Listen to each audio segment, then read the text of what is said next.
अक्सर ऐसा होता है ना कि जो सबसे सीधी सादी कहानियां होती हैं वो ही सबसे गहरी बातें सिखा जाती हैं। तो आज हम एक ऐसी ही कहानी पर नजर डालेंगे, एक छोटे से लड़के और घंटियों की एक जोड़ी की कहानी, और देखेंगे कि ये हमें ईमानदारी के बारे में क्या सिखाती है। तो जो हम चाहते हैं उसे पाने की असली कीमत क्या होती है? यही सवाल, बिल्कुल यही सवाल इस कहानी के केंद्र में है। हम इसे चिन्न नाम के एक छोटे से लड़के की आंखों से देखेंगे, जिसकी एक बहुत ही मामूली सी इच्छा उसे एक बहुत बड़े नैतिक मोड़ पर लाकर खड़ा कर देती है। तो चलिए मिलते हैं हमारे हीरो से। चिन्न, चौथी क्लास में पढ़ने वाला एक बहुत ही होनहार बच्चा। अब दोस्त तो उसके बहुत सारे थे, लेकिन उसका जो सबसे प्यारा साथी था ना, वो थी तारा, उसकी पालतू बकरी। और हाँ, उसकी बकरी तारा कोई ऐसी वैसी बकरी नहीं थी। अरे वो तो बस 5 महीने की थी, एकदम दूध जैसी सफेद। और एक मजेदार बात, 6 महीने से कम उम्र की बकरियों को किड भी कहते हैं। तो तारा तो सचमुच में एक किड थी। तो होता यूं है कि एक दिन स्कूल से लौटते वक्त चिन्नी की नज़र चाचा की दुकान में रखी एक चीज पर जाकर अटक जाती है। वो थी घंटियों की एक जोड़ी, सोने की तरह चमकती हुई, और उनकी टनटनाहट की कल्पना ही उसे अपनी ओर खींच रही थी। वो तो बस उन्हें देखता ही रह गया। और उन घंटियों की कीमत क्या थी? बस 10 रुपए। सुनने में तो ये बहुत छोटी सी रकम लगती है ना, लेकिन सोचिए, एक छोटे से बच्चे के लिए ये एक बहुत बड़ा लक्ष्य था। लेकिन कहानी इतनी सीधी भी कहाँ होती है। जैसे ही चिन्नू को लगा कि वो अपनी इच्छा पूरी करने के कितना करीब है, तभी कहानी में एक ऐसा मोड़ आता है जिसकी उम्मीद ही नहीं थी। वो घंटियां खरीदने के लिए जैसे ही अपनी जेब में हाथ डालता है, उसका दिल एक पल को बैठ सा जाता है। पैसे गायब थे। उसके दिमाग में बस एक ही सवाल गूंज रहा था, अरे वो पैसे कहाँ गए जो दादाजी ने कल दिए थे? अब बेचारा चिन्न पूरी तरह से निराश और दुखी होकर घर लौटता है। उसकी माँ कमला उसे देखती है, उसे दिलासा देती है और वादा भी करती है कि वो उसे पैसे दे देगी, लेकिन साथ ही एक माँ की तरह उसे आगे से सावधान रहने की एक छोटी सी सीख भी देती है। और यहीं से कहानी अपने सबसे अहम मोड़ पर पहुंचती है। चिन्नू और उसकी माँ बाजार में फल खरीदने गए हैं, और बस यहीं चिन्नू के सामने एक ऐसी परीक्षा आने वाली थी जिसकी उसे कोई उम्मीद नहीं थी। तो देखिए, हिसाब किताब बड़ा सीधा सा था। कमला जी ने 45 रुपए वाले एक यानी 2 अनानास खरीदे, कुल हुए 90 रुपए।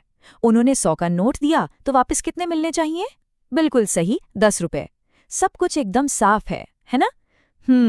लेकिन कहानी तो यहीं से बदलती है। फल वाले से शायद जल्दबाजी में एक भूल हो जाती है। वो चिन्नू को 10 रुपए की जगह 20 रुपए वापस कर देता है, और बस अचानक से चिन्नू के हाथ में 10 रुपए ज्यादा आ गए। और चिन्नू का दिमाग देखिए कितनी तेजी से चलता है। वो फौरन इन एक्स्ट्रा पैसों को अपनी उस अधूरी इच्छा से जोड़ लेता है। वो दौड़कर अपनी माँ के पास जाता है और धीरे से पूछता है, अम्मा, क्या मैं अब वो घंटियां और कुछ चॉकलेट्स भी खरीद लूं? ये था वो पल, लालच का पल। अब यहाँ चिन्न की माँ एक बहुत ही कमाल का काम करती हैं। वो इसे किस्मत का खेल नहीं बनाती, बल्कि इसे नैतिकता का सवाल बना देती हैं। वो चिन्न से बस एक सवाल पूछती हैं, बेटा, जब तुम्हारे पैसे खो गए थे तब तुम्हें कैसा लगा था?